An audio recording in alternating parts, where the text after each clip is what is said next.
Hello and welcome back to our little coffee corner. Today I'm going to be making a latte.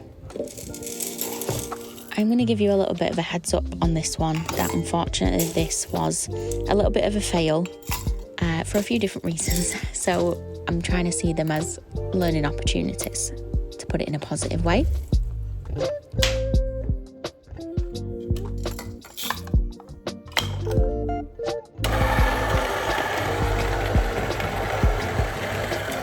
So when we're making our coffee, we always weigh the beans out in the dosing cup, grind down the beans, and then weigh it back out again.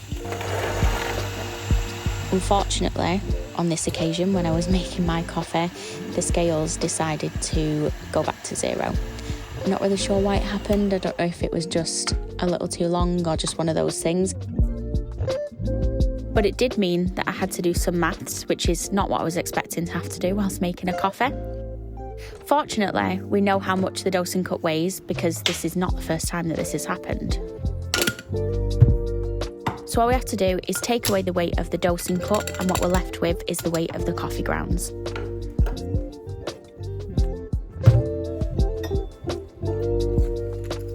Using this little tool is probably one of the most satisfying parts of the coffee making process for me.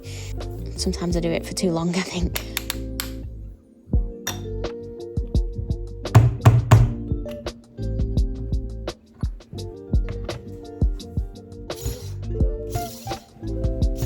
So we actually changed to a pressure tamper a few weeks ago.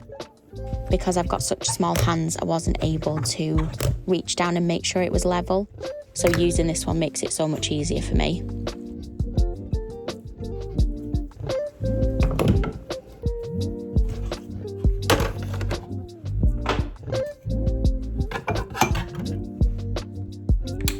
I got these pink milk jugs for Christmas. They were a present from Curtis and I've really enjoyed steaming milk in them.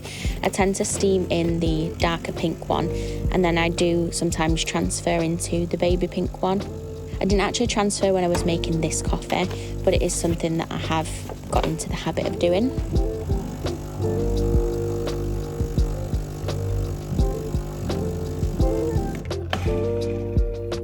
If you're enjoying our videos, please hit like and subscribe. That really supports us.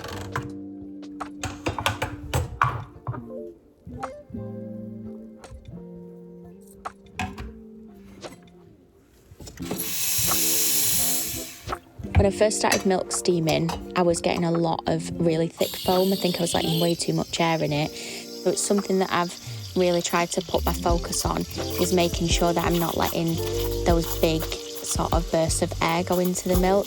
It's really hard to pour and it's not as enjoyable as an experience when you're drinking it. So I've really tried to pull it back. Sometimes it does come out a little thin, but in this case, the milk texture actually came out okay.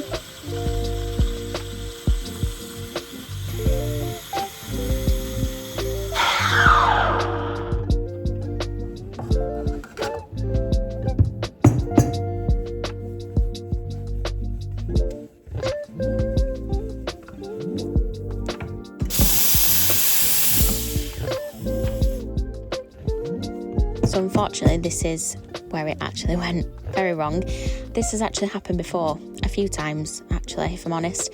And you'll be able to see once I go to pour my design in the cup, it starts off not too bad, looks promising, and all down the side of the cup.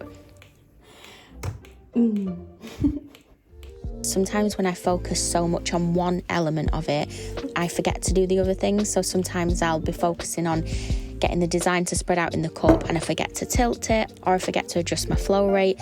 So when we slow this down, as you can see, my flow rate is probably too fast, and then I also don't lift up and draw through early enough, which resulted in this lovely design here. Anyway, thanks a lot for watching. Hope to see you in the next one.